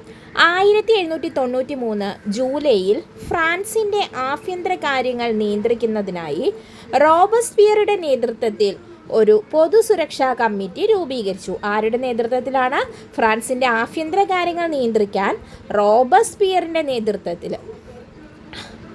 മിറാബോ, ടാൻഡൻ തുടങ്ങിയവർ ഇതിലെ അംഗങ്ങളായിരുന്നു. ശത്രുക്കളെന്ന് തോന്നിയ എല്ലാവരെയും അവർ ഗില്ലറ്റിൻ എന്ന യന്ത്രം ഉപയോഗിച്ച് നിഷ്കരുണം വധിച്ചു. നമ്മുടെ പിക്ചറിൽ തന്നിരിക്കുന്നത് ഗില്ലറ്റിൻ്റെ പിക്ചറാണ്. നിരവധി പ്രഭുക്കന്മാരും പുരോഹിതന്മാരും ഇതിന് ഇരയായി. ലൂയി 16 ഭാര്യ മേരി അന്റോയിനറ്റും ഗില്ലറ്റിന് ഇരയായവരിൽ ഉൾപ്പെടുന്നു. മേരി അന്റോയിനറ്റിനെ പറ്റി നമ്മൾ പറഞ്ഞായിരുന്നു അല്ലേ. റൊട്ടി ഇല്ലെങ്കിൽ എന്താ നിങ്ങൾക്ക് കേക്ക് കഴിച്ചുകൂടെ എന്ന് ചോദിച്ചത് ആരാണ്? മേരി അന്റോയിനറ്റാണ്. അവസാനം റോബസ്പിയറും ഗില്ലറ്റിന് ഇരയായിട്ടാണ് മരിക്കുന്നത്. 1794 ജൂലൈ വരെ നീണ്ടുനിന്ന ഈ ഭരണം ഭീകരവാഴ്ച എന്ന് അറിയപ്പെടുന്നു. ഫ്രാൻസിലുണ്ടായ ഈ വിപ്ലവം മറ്റ് രാജ്യങ്ങളെയും വളരെയധികം സ്വാധീനിച്ചിട്ടുണ്ട്. ഫ്രാൻസ് തുമ്മിയാൽ യൂറോപ്പിനാകെ ജലദോഷം പിടിക്കും. ഇങ്ങനെ പറഞ്ഞത് ആസ്ട്രിയൻ ഭരണാധികാരിയായ മെറ്റോർണിക്കാണ്. മെറ്റോർണിക്ക് എന്താ പറഞ്ഞത്? ഫ്രാൻസ് തുമ്മിയാൽ യൂറോപ്പിനാകെ ജലദോഷം പിടിക്കും. പിൽക്കാലത്ത് ലോകത്തുണ്ടായ എല്ലാ വിപ്ലവങ്ങൾക്കും ആവേശം പകർന്നത് ഫ്രഞ്ച് വിപ്ലവമായിരുന്നു. അതുപോലെ തന്നെ സ്വാതന്ത്ര്യം, സമത്വം, സാഹോദര്യം എന്ന ഈ ആശയത്തിൻ്റെ പ്രചരണവും ഫ്രഞ്ച് വിപ്ലവത്തിൽ നിന്നാണ്. മധ്യവർഗത്തിൻ്റെ വളർച്ചയെയും ഫ്രഞ്ച് വിപ്ലവം വളരെയധികം സഹായിച്ചിട്ടുണ്ട്. യൂറോപ്പിൽ ഫ്യൂഡൽ വ്യവസ്ഥയുടെ അന്ത്യം കുറിക്കുകയും സ്വേച്ഛാധിപത്യ ഭരണകൂടങ്ങൾക്ക് ഭീഷണിയാകുകയും ചെയ്തു. രാജ്യമെന്നാൽ പ്രദേശമല്ല, രാജ്യത്തെ ജനങ്ങളാണ് എന്ന് ഫ്രഞ്ച് വിപ്ലവം പ്രഖ്യാപിച്ചു. ജനകീയ പരമാധികാരം എന്ന ആശയം മനുഷ്യരാശിക്ക് നൽകിയതും ഫ്രഞ്ച് വിപ്ലവത്തിൽ നിന്നാണ്. ദേശീയതയുടെ ആവിർഭാവത്തിന് വഴിയൊരുക്കിയതും ഫ്രഞ്ച് വിപ്ലവത്തിൻ്റെ ഫലമായിട്ടായിരുന്നു. ഫ്രഞ്ച് വിപ്ലവവും ഇന്ത്യയും തമ്മിൽ എന്താണ് ബന്ധം? ലോകത്താകമാനം സ്വാധീനം ചെലുത്തിയ ഫ്രഞ്ച് വിപ്ലവം മൈസൂരിലെ ഭരണാധികാരിയായിരുന്ന ടിപ്പു സുൽത്താനെയും സ്വാധീനിച്ചു. ബ്രിട്ടീഷ് സാമ്രാജ്യത്തിനെതിരായി പോരാടാനുള്ള ഒരു തന്ത്രമായി ടിപ്പു ഫ്രഞ്ചുകാരുമായുള്ള സഖ്യത്തെ കണക്കാക്കി. പൗരനായ ടിപ്പു എന്ന പേരു സ്വീകരിച്ച അദ്ദേഹം ഫ്രഞ്ച് വിപ്ലവത്തിൻ്റെ ഓർമ്മയ്ക്കായി തൻ്റെ തലസ്ഥാനമായ ശ്രീരംഗപട്ടണത്ത് സ്വാതന്ത്ര്യത്തിൻ്റെ മരം നടുകയും ഫ്രഞ്ച് ക്ലബ്ബായ ജാക്കോബിനിൽ അംഗമാവുകയും ചെയ്തു. അപ്പോൾ ഫ്രഞ്ചുകാരോട് അനുഭാവം പുലർത്തിയിരുന്ന ആളായിരുന്നു ടിപ്പു സുൽത്താൻ. അദ്ദേഹം ഫ്രഞ്ച് വിപ്ലവത്തിൻ്റെ ഓർമ്മയ്ക്കായിട്ട് തൻ്റെ തലസ്ഥാനമായ ശ്രീരംഗപട്ടണത്ത് സ്വാതന്ത്ര്യത്തിൻ്റെ മരം നട്ടു. അതോടൊപ്പം തന്നെ ഫ്രഞ്ച് ക്ലബ്ബായ ജാക്കോബിനിൽ അംഗമാവുകയും ചെയ്ത ഇന്ത്യൻ ഭരണാധികാരിയായിരുന്നു ടിപ്പു സുൽത്താൻ. അടുത്ത തലക്കെട്ടോടുകൂടി നമുക്ക് തന്നിരിക്കുന്നത് നെപ്പോളിയനും ഫ്രഞ്ച് വിപ്ലവവും എന്നുള്ളതാണ്. മഹത്തായ ലക്ഷ്യങ്ങൾക്കായി വിപ്ലവം നടത്തിയ ഫ്രഞ്ച് ജനതയ്ക്ക് കുറച്ചു കാലം നെപ്പോളിയൻ ബോണപ്പാർട്ടിൻ്റെ ഏകാധിപത്യ ഭരണത്തിന് കീഴിൽ കഴിയേണ്ടി വന്നു. ഫ്രഞ്ച് വിപ്ലവാനന്തരം ബ്രിട്ടൻ്റെ നേതൃത്വത്തിൽ ഫ്രാൻസിനെതിരായി രൂപീകരിക്കപ്പെട്ട യൂറോപ്യൻ സഖ്യത്തെ നേരിട്ട് വിജയം ഭരിക്കുന്നതിൽ സുപ്രധാന പങ്കുവഹിച്ചത് നെപ്പോളിയൻ ആയിരുന്നു. 1799 അദ്ദേഹം ഫ്രാൻസിൻ്റെ അധികാരം പിടിച്ചെടുത്തു. ഒരു ഏകാധിപതിയായിരുന്നെങ്കിലും നിരവധി പരിഷ്കാരങ്ങൾ അദ്ദേഹം നടപ്പിലാക്കി. ഫ്രഞ്ച് വിപ്ലവം മുന്നോട്ട് വെച്ച ചില ആശയങ്ങളും ലക്ഷ്യങ്ങളുമായിരുന്നു ഈ പരിഷ്കാരങ്ങൾക്ക് പ്രചോദനമായിരുന്നത്. അപ്പോൾ ആ പരിഷ്കാരങ്ങൾ ഏതൊക്കെയായിരുന്നു? നെപ്പോളിയൻ ബോണപ്പാർട്ടിൻ്റെ പരിഷ്കാരങ്ങളായിരുന്നു കർഷകരെ കൃഷിഭൂമിയുടെ ഉടമകളാക്കി. നെപ്പോളിയൻ ബോണപ്പാർട്ടിൻ്റെ ഭരണപരിഷ്കാരങ്ങളിൽ പ്രധാനപ്പെട്ടതായിരുന്നു എന്ത്? കർഷകരെ കൃഷിഭൂമിയുടെ ഉടമകളാക്കി. പൊതുകടം ഇല്ലാതാക്കാൻ സിക്കിംഗ് ഫണ്ട് എന്ന പേരിൽ ഒരു പ്രത്യേക ഫണ്ട് രൂപീകരിച്ചു. ഗതാഗത പുരോഗതിക്കായി നിരവധി റോഡുകൾ ഇദ്ദേഹം നിർമ്മിച്ചു. അതുപോലെ തന്നെ പുരോഹിതന്മാരുടെ മേൽ രാജ്യത്തിൻ്റെ നിയന്ത്രണം ഏർപ്പെടുത്തി. അവരായിരുന്നു അല്ലേ ഒന്നാം എസ്റ്റേറ്റിൽ ഉണ്ടായിരുന്നവർ. സാമ്പത്തിക പ്രവർത്തനങ്ങൾക്കായി ബാങ്ക് ഓഫ് ഫ്രാൻസ് സ്ഥാപിച്ചു. നിലവിലുള്ള നിയമങ്ങൾ ക്രോഡീകരിച്ച് ഒരു പുതിയ നിയമസംഹിതയും ഉണ്ടാക്കി. അപ്പോൾ ഇതൊക്കെയായിരുന്നു നെപ്പോളിയൻ ബോണപ്പാർട്ടിൻ്റെ ഭരണപരിഷ്കാരങ്ങൾ. ഇനി ഇവിടെ നോക്കിക്കേ, റൂസോയും മനുഷ്യാവകാശ പ്രഖ്യാപനവും എന്നൊരു ബോക്സ് നമുക്കിവിടെ തന്നിട്ടുണ്ട്. ഫ്രഞ്ച് ചിന്തകനായ റൂസോയുടെ ആശയങ്ങളാണ് ദേശീയ അസംബ്ലി തയ്യാറാക്കിയ മനുഷ്യാവകാശ പ്രഖ്യാപനത്തിൽ പ്രതിഫലിക്കുന്നത്. അദ്ദേഹത്തിൻ്റെ പ്രശസ്തമായ ഗ്രന്ഥമാണ് സോഷ്യൽ കോൺട്രാക്റ്റ് എന്ന ഗ്രന്ഥം ആരുടേതാണ്? റൂസോയുടെയാണ് അല്ലേ. റൂസോ ഒരു ഫ്രഞ്ച് ചിന്തകനാണ്. ഭരിക്കുന്നവരും ഭരിക്കപ്പെടുന്നവരും തമ്മിലുള്ള ഒരു സാമൂഹിക ഉടമ്പടിയുടെ ഫലമാണ് ഭരണകൂടം എന്ന് അദ്ദേഹം അഭിപ്രായപ്പെട്ടു. റൂസോ എന്താണ് അഭിപ്രായപ്പെട്ടത്? ഭരിക്കുന്നവരും ഭരിക്കപ്പെടുന്നവരും തമ്മിലുള്ള ഒരു സാമൂഹിക ഉടമ്പടിയുടെ ഫലമാണ് ഭരണകൂടം എന്നാണ് അദ്ദേഹം അഭിപ്രായപ്പെട്ടത്. അടുത്തതാണ് റഷ്യൻ വിപ്ലവം. ഞങ്ങൾ തൊഴിലാളികളാണ്. കുട്ടികളുടെ കളിപ്പാട്ടങ്ങൾ തൊട്ട് കൂറ്റൻ യന്ത്രങ്ങൾ വരെ സർവ്വതും നിർമ്മിക്കുന്നത് ഞങ്ങളുടെ അധ്വാനം കൊണ്ടാണ്. എന്നാൽ അതേസമയം തന്നെ സ്വന്തം മനുഷ്യാഭിമാനത്തിനു വേണ്ടി പൊരുതാനുള്ള അവകാശം പോലും നിഷേധിക്കപ്പെട്ടവരാണ് ഞങ്ങൾ. ഞങ്ങളെ ആർക്കു വേണമെങ്കിലും അവരുടെ കാര്യസാധ്യത്തിന് ഉപയോഗിക്കാം. കാലാന്തരത്തിൽ മുഴുവൻ അധികാരവും സ്വന്തം കയ്യിലെടുക്കുവാൻ കഴിയത്തക്ക വണ്ണമുള്ള സ്വാതന്ത്ര്യമാണ് ഞങ്ങൾക്കിപ്പോൾ വേണ്ടത്. ഞങ്ങളുടെ മുദ്രാവാക്യങ്ങൾ ലളിതമാണ്. സ്വകാര്യ സ്വത്തുടമ സമ്പ്രദായം നശിക്കട്ടെ. എല്ലാ ഉൽപ്പാദനോപാധികളും ജനങ്ങൾക്ക്, എല്ലാ അധികാരവും ജനങ്ങൾക്ക്. അധ്വാനം എല്ലാവരുടെയും ചുമതല. ഞങ്ങൾ വെറും കലാപകാരികളല്ലെന്ന് നിങ്ങൾക്കിപ്പോൾ മനസ്സിലാക്കാമല്ലോ. ഞങ്ങൾ വിപ്ലവകാരികളാണ്. ഒരു കൂട്ടർ ആജ്ഞാപിക്കുവാൻ മാത്രവും മറ്റൊരു കൂട്ടർ പണിയെടുക്കാൻ മാത്രവുമുള്ള കാലത്തോളം ഞങ്ങൾ വിപ്ലവകാരികളായി തുടരുകയും ചെയ്യും. മാക്സിം ഗോർക്കിയുടെ അമ്മ എന്ന പ്രസിദ്ധമായ പുസ്തകത്തിൽ നിന്നുള്ള ഭാഗമാണ് ഇവിടെ തന്നിരിക്കുന്നത്. അപ്പോൾ ഈ അമ്മ എന്ന പുസ്തകം ആരുടെയാണെന്ന് ചോദിച്ചിട്ടുണ്ട്. അത് മാക്സിം ഗോർക്കിയുടേതാണ് കേട്ടോ. ലോകപ്രശസ്ത റഷ്യൻ സാഹിത്യകാരൻ്റെ അമ്മ എന്ന നോവലിലെ ഒരു കഥാപാത്രത്തിൻ്റെ വാക്കുകളാണിത്. അക്കാലത്തെ റഷ്യയിലെ തൊഴിലാളികളുടെയും കർഷകരുടെയും സ്ഥിതിയും അവരുടെ ലക്ഷ്യങ്ങളും ഇതിൽ കാണാൻ കഴിയും. ഇനി നോക്കിക്കേ, ഇത്തരം ആവശ്യങ്ങൾ ഉന്നയിക്കാൻ റഷ്യൻ ജനതയെ പ്രേരിപ്പിച്ച ഘടകങ്ങൾ റഷ്യ ഭരിച്ചിരുന്ന സാർ ചക്രവർത്തിമാരുടെ ഏകാധിപത്യത്തിനു കീഴിൽ കർഷകരും ഫാക്ടറി തൊഴിലാളികളും ദുരിതപൂർണമായ ജീവിതമാണ് നയിച്ചത്. റഷ്യയുടെ കാർഷിക മേഖലയിലെ കുറഞ്ഞ ഉൽപ്പാദനം കർഷകരുടെ വരുമാനത്തെ ബാധിച്ചു. കൂടാതെ ഭൂരഹിതരായ അവർ നികുതി ഭാരവും വഹിക്കേണ്ടി വന്നു. പ്രകൃതി വിഭവങ്ങൾ കൊണ്ട് സമ്പന്നമായിരുന്ന റഷ്യയുടെ വ്യാവസായികോൽപാദനം തുച്ഛമായിരുന്നു. ഉള്ള വ്യവസായങ്ങളിൽ ഭൂരിഭാഗവും വിദേശികളാണ് നിയന്ത്രിച്ചിരുന്നത്. തൊഴിലാളികളുടെയും കർഷകരുടെയും ദുരിത ജീവിതത്തെ Maxim Gorky, Leo Tolstoy, Ivan Turgenev, Anton Chekhov തുടങ്ങിയ സാഹിത്യകാരന്മാർ അവരുടെ കൃതികളിൽ ചിത്രീകരിച്ചു. കാൾ മാർക്സും ഫ്രെഡറിക് എംഗൽസും ആവിഷ്കരിച്ച മാർക്സിസ്റ്റ് ആശയങ്ങൾ തൊഴിലാളികൾക്ക് ആവേശം പകർന്നു. മുതലാളിമാർ നിയന്ത്രിക്കുന്ന ഉൽപാദന വ്യവസ്ഥയ്ക്ക് പകരം തൊഴിലാളികളുടെ ആധിപത്യം സ്ഥാപിക്കുവാൻ അവർ ആഹ്വാനം ചെയ്തു. തൊഴിലാളികളുടെ ദുരിതങ്ങൾക്ക് പരിഹാരം കാണാനായി തൊഴിലാളി സംഘടനകൾ രൂപീകരിച്ച് മാർക്സിസ്റ്റ് ആശയങ്ങളിൽ അധിഷ്ഠിതമായ സോഷ്യൽ ഡെമോക്രാറ്റിക് വർക്കേഴ്സ് പാർട്ടി രൂപം കൊണ്ടു. അപ്പോൾ സോഷ്യൽ ഡെമോക്രാറ്റിക് വർക്കേഴ്സ് പാർട്ടി എന്താണ്? മാർക്സിസ്റ്റ് ആശയങ്ങളിൽ അധിഷ്ഠിതമായ പാർട്ടിയായിരുന്നു. ഈ പാർട്ടി പിന്നീട് മെൻഷെവിക്കുകൾ എന്നും ബോൾഷെവിക്കുകൾ എന്നും രണ്ടായി പിരിഞ്ഞു. ലെനിൻ, ട്രോട്സ്കി തുടങ്ങിയവർ ബോൾഷെവിക്ക് പാർട്ടിക്ക് നേതൃത്വം നൽകിയപ്പോൾ അലക്സാണ്ടർ കെരൻസ്കിയാണ് മെൻഷെവിക്കുകൾക്ക് നേതൃത്വം നൽകിയത്. 1905 നടന്ന റഷ്യൻ ജപ്പാൻ യുദ്ധത്തിൽ റഷ്യക്കേറ്റ പരാജയം പ്രതിസന്ധി രൂക്ഷമാക്കി. രാഷ്ട്രീയ അവകാശങ്ങൾ സാമ്പത്തിക പരിഷ്കാരങ്ങളും ആവശ്യപ്പെട്ട് തൊഴിലാളികൾ പെട്രോഗാഡ് എന്ന സ്ഥലത്ത് 1905 ജനുവരി 9 പ്രകടനം നടത്തി.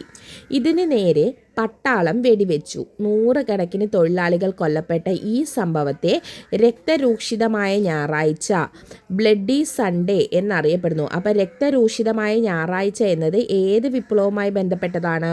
അത് റഷ്യൻ വിപ്ലവവുമായി ബന്ധപ്പെട്ടതാണ്. സമരങ്ങൾ നടത്താനായി ഈ കാലഘട്ടത്തിൽ തൊഴിലാളികളുടെ സംഘങ്ങൾ റഷ്യയിലെമ്പാടും രൂപീകരിച്ചു. ഇവ സോവിയറ്റുകൾ എന്നറിയപ്പെട്ടു. സമരം ശക്തിയായതിനെ തുടർന്ന് ദ്യൂമ എന്ന നിയമനിർമ്മാണ സഭ രൂപീകരിക്കാൻ ചക്രവർത്തി നിർബന്ധിതനായി. അപ്പോൾ ദ്യൂമ എന്ന നിയമനിർമ്മാണ സഭ എവിടെയാണ്? അത് റഷ്യയിലാണ്. 1914 ഒന്നാം ലോക യുദ്ധം ആരംഭിച്ചതോടെ ദ്യൂമയുടെ എതിർപ്പിനെ അവഗണിച്ച് സാർ ചക്രവർത്തിമാർ നിക്കോളാസ് രണ്ടാമൻ യുദ്ധത്തിൽ പങ്കെടുക്കാൻ തീരുമാനിച്ചു. അനേകം റഷ്യൻ സൈനികർ ഇതിൽ കൊല്ലപ്പെട്ടു. 1917 ആയപ്പോഴേക്കും ഭക്ഷ്യദൗർലഭ്യം രൂക്ഷമായി. മാർച്ച് 8 ആയിരക്കണക്കിന് സ്ത്രീകൾ റൊട്ടിക്കു വേണ്ടി തെരുവീഥികളിൽ പ്രകടനം നടത്തി. പെട്രോഗാഡ് പട്ടണത്തിൽ തൊഴിലാളികൾ പ്രതിഷേധ പ്രകടനം നടത്തി. സൈനികർ ആദ്യം ഈ പ്രകടനങ്ങളെ നേരിട്ടെങ്കിലും പിന്നീട് അവരും തൊഴിലാളികളോടൊപ്പം ചേർന്നു. ഒന്നാം ലോക യുദ്ധത്തിൽ തങ്ങൾ അനുഭവിച്ച ദുരിതങ്ങളാണ് സൈനികരെ പ്രധാനമായും ഇതിന് പ്രേരിപ്പിച്ചത്. പെട്രോഗാഡ് പട്ടണം തൊഴിലാളികൾ പിടിച്ചെടുത്തു. തുടർന്ന് നിക്കോളാസ് രണ്ടാമൻ സ്ഥാനമൊഴിയുകയും റഷ്യയിൽ മെൻഷെവിക്ക് നേതാവായ അലക്സാണ്ടർ കെരൻസ്കിയുടെ നേതൃത്വത്തിൽ ഒരു താൽക്കാലിക ഗവൺമെൻറ് നിലവിൽ വരികയും ചെയ്തു. ഇത് ഫെബ്രുവരി വിപ്ലവം എന്നറിയപ്പെടുന്നു. റഷ്യൻ കലണ്ടർ അന്താരാഷ്ട്ര കലണ്ടറിനേക്കാൾ പിറകിലായതിനാലാണ് മാർച്ചിൽ നടന്ന വിപ്ലവം ഫെബ്രുവരി വിപ്ലവം എന്ന് അറിയപ്പെടുന്നത്. ഇനി ഇവിടെ നോക്കിക്കേ, മാർക്സിസം എന്താണെന്ന് കൊടുത്തിട്ടുണ്ട്. കാൾ മാർക്സും ഫ്രെഡറിക് ഏംഗൽസും ചേർന്ന് രൂപം നൽകിയ ആശയ സംഹിതയാണ് മാർക്സിസം. ഒരു സമൂഹത്തിൽ നിലനിൽക്കുന്ന ഉൽപാദന ബന്ധങ്ങളാണ് ആ സമൂഹത്തിലെ മാറ്റങ്ങളുടെ അടിസ്ഥാനം എന്നതാണ് ഇതിലെ പ്രധാന ആശയം. ഉൽപാദനത്തിൻ്റെ അടിസ്ഥാനം തൊഴിലാളികളാണെന്നും അതിനാൽ തൊഴിലാളി വർഗത്തിൻ്റെ സർവാധിപത്യത്തിനായി പ്രവർത്തിക്കുമെന്നും മാർക്സിസ്റ്റുകൾ ആഹ്വാനം ചെയ്തു. ഈ താൽക്കാലിക ഗവൺമെൻറ്റിനെ ഉണ്ടല്ലോ റഷ്യയിലെ സോവിയറ്റുകളിൽ ഒരു വിഭാഗം അംഗീകരിച്ചില്ല. ഈ സമയം സ്വിറ്റ്സർലൻഡിൽ കഴിയുകയായിരുന്ന വ്ളാഡിമർ ലെനിൻ റഷ്യയിലെത്തി താൽക്കാലിക ഗവൺമെൻറ്റിനെ ശക്തമായി എതിർത്തു. വിപ്ലവം അതിൻ്റെ ലക്ഷ്യം നേടണമെങ്കിൽ അധികാരം മുഴുവൻ സോവിയറ്റുകൾക്ക് കൈമാറണമെന്ന് അദ്ദേഹം ആവശ്യപ്പെട്ടു. ബോൾഷെവിക്കുകളും സോവിയറ്റുകളും ലെനിൻ്റെ നിലപാടിനെ പിന്തുണച്ചു. നൂറ്റാണ്ടുകൾ പഴക്കമുള്ള സാമ്പത്തിക പിന്നോക്കാവസ്ഥയെ ജനങ്ങൾക്കിടയിലെ അസമത്വവും ഇല്ലാതാക്കുവാൻ ഒരു തൊഴിലാളി വർഗ ഭരണകൂടത്തിന് മാത്രമേ കഴിയുകയുള്ളൂവെന്ന് ബോൾഷെവിക്കുകൾ പ്രചരിപ്പിച്ചു. അതിനായി അവർ ചില ആവശ്യങ്ങളും ഉന്നയിച്ചു.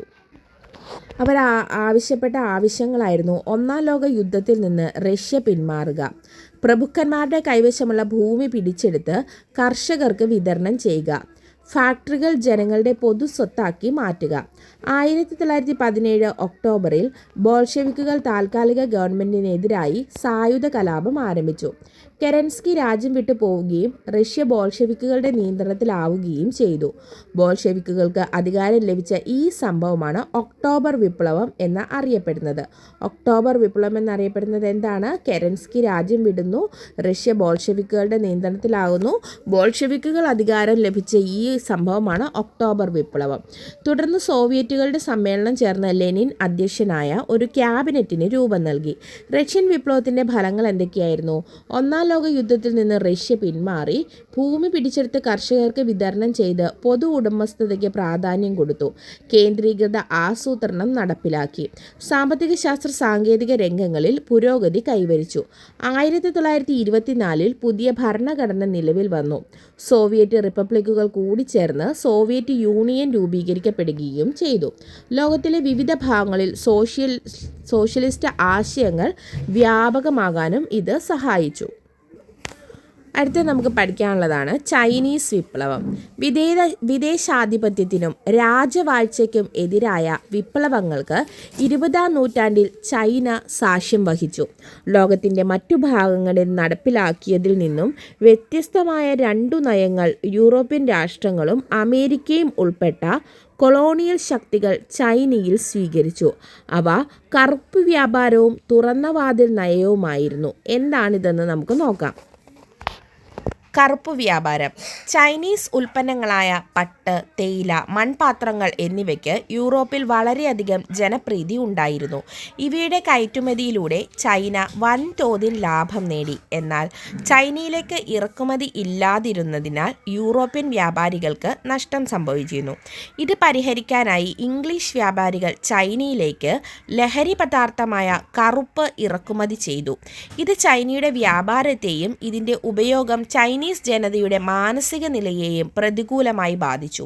ഇതോടെ സാമ്പത്തികമായും മാനസികമായും ചൈനക്കാർ അടിമത്തത്തിലായി. അതാണ് കറുപ്പ് വ്യാപാരം. ഇനി അടുത്തതാണ് തുറന്ന വാതിൽ നയം. തുറന്ന വാതിൽ നയം 19-ാം നൂറ്റാണ്ടിൻ്റെ അവസാനമാകുമ്പോൾ നിരവധി യൂറോപ്യൻ രാജ്യങ്ങൾ ചൈനയിൽ വ്യാപാരാനുകൂല്യങ്ങൾ കരസ്ഥമാക്കി. എന്നാൽ ഈ സമയത്ത് ചൈനയിൽ ശ്രദ്ധിക്കാൻ കഴിയാതിരുന്ന അമേരിക്കയ്ക്ക് ഈ ആനുകൂല്യങ്ങൾ ലഭിച്ചില്ല. തുടർന്ന് അമേരിക്കൻ സ്റ്റേറ്റ് സെക്രട്ടറി ജോൺ ഹോയി പ്രഖ്യാപിച്ച നയമാണ് തുറന്ന വാതിൽ നയം. ഈ നയമനുസരിച്ച് ചൈനയുടെ കമ്പോളങ്ങളിൽ എല്ലാ രാജ്യങ്ങൾക്കും തുല്യ അവകാശവും അവസരവുമുണ്ടെന്ന് അമേരിക്ക വാദിച്ചു. ചൈന വിവിധ രാജ്യങ്ങളുടെ സ്വാധീന മേഖലകളായി വിഭജിക്കപ്പെട്ടു. അമേരിക്കയ്ക്ക് ചൈനയിൽ ഇടപെടാൻ അവസരമൊരുക്കുക എന്നതായിരുന്നു ഈ തുറന്ന വാതിൽ നയത്തിൻ്റെ ലക്ഷ്യം. ചൈന ഭരിച്ചിരുന്ന മഞ്ചു രാജവംശം വിദേശ ഇടപെടലിനും ആധിപത്യത്തിനും അനുകൂലമായ നിലപാടാണ് സ്വീകരിച്ചത്. ചൈനയിൽ പ്രവർത്തിച്ചിരുന്ന ചില രഹസ്യ സംഘടനകൾ ഇതിനെതിരെ 1900-ൽ കലാപം സംഘടിപ്പിച്ചു. അപ്പോൾ ചൈന ഭരിച്ചിരുന്നത് മഞ്ചു രാജവംശം കേട്ടോ. ബോക്സർമാരുടെ മുഷ്ടിയായിരുന്നു അവരുടെ മുദ്ര. ഇത് ബോക്സർ കലാപം എന്ന് അറിയപ്പെടുന്നു. പരാജയപ്പെട്ടെങ്കിലും പിൽക്കാല വിപ്ലവങ്ങൾക്ക് ബോക്സർ കലാപം ശക്തി പകർന്നു. 1911-ൽ ഡോക്ടർ സൻ യാറ്റ് സെന്നിൻ്റെ നേതൃത്വത്തിൽ മഞ്ചു ഭരണത്തിനെതിരായി ചൈനയിൽ വിപ്ലവം നടന്നു. ഇത് ചൈനയിൽ രാജവാഴ്ചയ്ക്ക് അന്ത്യം കുറിച്ചു. തുടർന്ന് ദക്ഷിണ ചൈനയിൽ സൻ യാറ്റ് സെന്നിൻ്റെ നേതൃത്വത്തിൽ കുമിങ്താങ് പാർട്ടി ഒരു റിപ്പബ്ലിക്കൻ ഭരണം സ്ഥാപിച്ചു. സൻ യാറ്റ് സെൻ ദേശീയത, ജനാധിപത്യം, സോഷ്യലിസം എന്നീ 3 ആശയങ്ങൾക്ക് പ്രാധാന്യം നൽകി. സൻ യാറ്റ് സെന്നിൻ്റെ ആശയങ്ങൾ ദേശീയത, മഞ്ചൂറിയൻ പ്രദേശക്കാരായ മഞ്ചു രാജവംശത്തെയും സാമ്രാജ്യത്വ ശക്തികളെയും പുറത്താക്കുക, ജനാധിപത്യ ഭരണം സ്ഥാപിക്കുക, സോഷ്യലിസം, മൂലധനത്തെ നിയന്ത്രിക്കുകയും ഭൂമി തുല്യമായി വിതരണം നടത്തുകയും ചെയ്യുക. ഇവയൊക്കെയായിരുന്നു സൻ യാറ്റ് സെന്നിൻ്റെ ആശയങ്ങൾ. നമ്മുടെ സൻ യാറ്റ് സെന്നിൻ്റെ മരണത്തെ തുടർന്ന് ചിയാങ് കൈഷക്കാണ് ചൈനയുടെ ഭരണാധികാരിയായി വരുന്നത്. ചിയാങ് കൈഷക് ചൈനയിൽ സൈനിക ഏകാധിപത്യ ഭരണത്തിന് തുടക്കം കുറിച്ചു. കമ്മ്യൂണിസ്റ്റുകളുമായുള്ള സഹകരണം ഉപേക്ഷിച്ച അദ്ദേഹം അമേരിക്ക അടക്കമുള്ള വിദേശ ശക്തികൾക്ക് ചൈനയിൽ യഥേഷ്ടം ഇടപെടാൻ അവസരമൊരുക്കുന്നു. ചൈനയുടെ കൽക്കരി, ഇരുമ്പ് വ്യവസായങ്ങൾ, ബാങ്കിംഗ്, വിദേശ വ്യാപാരം തുടങ്ങിയ മേഖലകളെല്ലാം നിയന്ത്രിച്ചിരുന്നത് വിദേശ രാജ്യങ്ങളായിരുന്നു. ചിയാങ് കൈഷക്കിൻ്റെ നയങ്ങളെ കമ്മ്യൂണിസ്റ്റുകൾ എതിർത്തതിനെ തുടർന്ന് അവരെ ക്രൂരമായി നേരിട്ടു. ഈ സമയം ചൈനീസ് കമ്മ്യൂണിസ്റ്റ് പാർട്ടിയുടെ നേതാവായി മാവോ സേ തുങ് ഉയർന്നു വന്നു. 1934 കമ്മ്യൂണിസ്റ്റുകൾ മാവോയുടെ നേതൃത്വത്തിൽ തെക്കൻ ചൈനയിലെ കിയാങ്സിയിൽ ഒരു യാത്ര ആരംഭിച്ചു. നിരവധി പ്രതിബന്ധങ്ങൾ തരണം ചെയ്തുകൊണ്ടുള്ള അതിസാഹസികമായ ഈ യാത്ര വടക്കു പടിഞ്ഞാറ് യെനാനിൽ അവസാനിച്ചു. യാത്രയിലുടനീളം ധാരാളം കൃഷിഭൂമിയും അനേകം ഗ്രാമങ്ങളും പ്രഭുക്കന്മാരിൽ നിന്നും പിടിച്ചെടുത്ത് കർഷകർക്ക് നൽകി. ഏകദേശം 12,000 കിലോമീറ്റർ സഞ്ചരിച്ച ഈ യാത്ര ലോങ് മാർച്ച്. അപ്പോൾ ലോങ് മാർച്ച് എന്തുമായി ബന്ധപ്പെട്ടതാണ്? ചൈനീസ് വിപ്ലവവുമായി ബന്ധപ്പെട്ടതാണ്. തൽഫലമായി വിദേശാധിപത്യത്തിനെതിരെ ചൈനീസ് ജനതയുടെ പോരാട്ടത്തിൻ്റെ പ്രതീകമായി കമ്മ്യൂണിസ്റ്റുകളും മാവോ സേ തുങ്ങും മാറി. അദ്ദേഹത്തിൻ്റെ നേതൃത്വത്തിലുള്ള ചുവപ്പു സേന കുമിങ്താങ് ഭരണത്തിൻ്റെ കേന്ദ്രം കൈക്കലാക്കിയതിനെ തുടർന്ന് ചിയാങ് കൈഷക് തായ്വാനിൽ രാഷ്ട്രീയ അഭയം തേടി. 1949 ഒക്ടോബർ 1 ചൈന മാവോ സേ തുങ്ങിൻ്റെ നേതൃത്വത്തിൽ ജനകീയ ചൈന റിപ്പബ്ലിക് ആയി മാറി. അപ്പോൾ നോക്കിക്കേ, ഇതെല്ലാം കൂടി നമുക്ക് ഒരൊറ്റ നോട്ടത്തിൽ ലോകത്തെ മാറ്റിമറിച്ച വിപ്ലവങ്ങളൊന്ന് നോക്കാം. അമേരിക്കൻ സ്വാതന്ത്ര്യ സമരം ഇംഗ്ലണ്ടിൻ്റെ കോളനി വാഴ്ചയ്ക്കെതിരായിട്ടായിരുന്നു. അവിടെ George Washington, Thomas Jefferson, Thomas pain എന്നിവരായിരുന്നു പ്രധാനപ്പെട്ട ആളുകൾ. ഇനി ഫ്രഞ്ച് വിപ്ലവം എടുത്താൽ സ്വേച്ഛാധിപത്യത്തിനും ഫ്യൂഡൽ വ്യവസ്ഥയ്ക്കുമെതിരെയായിരുന്നു ഫ്രഞ്ച് വിപ്ലവം. വോൾട്ടയർ, റൂസോ, മോണ്ടസ്ക്യൂ എന്നീ സാഹിത്യകാരന്മാർ ഇതിൽ പ്രധാന പങ്ക് വഹിച്ചു. അതെല്ലാം അവരുടെ എഴുത്തുകളിൽ കൂടി ജനങ്ങളെ അവർ ഉദ്ബോധിപ്പിച്ചു. ലാറ്റിൻ അമേരിക്കൻ വിപ്ലവമാണെങ്കിലോ സ്പെയിനിൻ്റെയും പോർച്ചുഗലിൻ്റെയും ആധിപത്യത്തിനെതിരായി Francisco Miranda, Simon Bolivar, Jose de San Martin എന്നിവരാണ് ഇവിടെ ഉണ്ടായിരുന്നത്. റഷ്യൻ വിപ്ലവം രാജ്യവാഴ്ചയ്ക്കും ഫ്യൂഡൽ വ്യവസ്ഥയ്ക്കും എതിരായിരുന്നു. കെരൻസ്കി, ലെനിൻ, ട്രോട്സ്കി എന്നിവരായിരുന്നു ഇവിടെ പ്രധാനപ്പെട്ടവർ. ചൈനീസ് വിപ്ലവമാണെങ്കിലോ വിദേശാധിപത്യത്തിനും ഫ്യൂഡൽ വ്യവസ്ഥയ്ക്കും മഞ്ചു രാജവാഴ്ചയ്ക്കും എതിരായിരുന്നു. സൻ യാറ്റ് സെന്നും മാവോ സേ തുങ്ങും ഒക്കെയായിരുന്നു ഇവിടെ നേതാക്കളായിരുന്നത്. അപ്പം ഇതോടെ നമ്മുടെ ലോകത്തെ മാറ്റിമറിച്ച വിപ്ലവം അല്ലെങ്കിൽ നമ്മുടെ വേൾഡ് ഹിസ്റ്ററിയുടെ ഒരു ഭാഗം നമ്മൾ കംപ്ലീറ്റ് ചെയ്തിട്ടുണ്ട്. ഇത് നമ്മൾ SCERT ടെക്സ്റ്റ് ബുക്ക് ബേസ്ഡ് ചെയ്തിട്ടാണ് ചോദിച്ചിരിക്കുന്നത്. ഈ ഭാഗത്തു നിന്നേ ക്വസ്റ്റ്യൻസ് ചോദിക്കുകയുള്ളൂ, ഷുവറാണ് കേട്ടോ. അപ്പോൾ നിങ്ങൾ ക്ലാസ്സുകൾ വീണ്ടും കേൾക്കുക. നന്നായിട്ട് ഇതെന്താണെന്നൊന്ന് മനസ്സിലാക്കി വെക്കുക. ചില വാക്കുകളൊക്കെ നമ്മൾ പറഞ്ഞല്ലോ, ലോങ് മാർച്ച്, ഒക്ടോബർ വിപ്ലവം, അതുപോലെ തന്നെ രക്തരൂക്ഷിതമായ ഞായറാഴ്ച, ഇതൊക്കെയാണെങ്കിൽ ഹൈലൈറ്റ് ചെയ്ത് ചോദിക്കുന്ന ക്വസ്റ്റ്യൻസാണ് ഈ ഭാഗത്തു നിന്നൊക്കെ. ഓക്കെ, അപ്പോൾ നമുക്ക് ഇത് മറ്റൊരു ക്ലാസ്സുമായി വീണ്ടും വരാം. അപ്പോൾ നിങ്ങൾ ക്ലാസ്സുകൾ കാണുക, നിങ്ങളുടെ അഭിപ്രായങ്ങളും നിർദ്ദേശങ്ങളും കമൻ്റായിട്ട് രേഖപ്പെടുത്തുക. നിങ്ങൾക്ക് ക്ലാസ് യൂസ്ഫുൾ ആണെങ്കിൽ മറ്റുള്ളവരിലേക്ക് ഷെയർ ചെയ്യുക, ലൈക്ക് ചെയ്യുക, സബ്സ്ക്രൈബ് ചെയ്യുക. Thank you all. Have A nice day.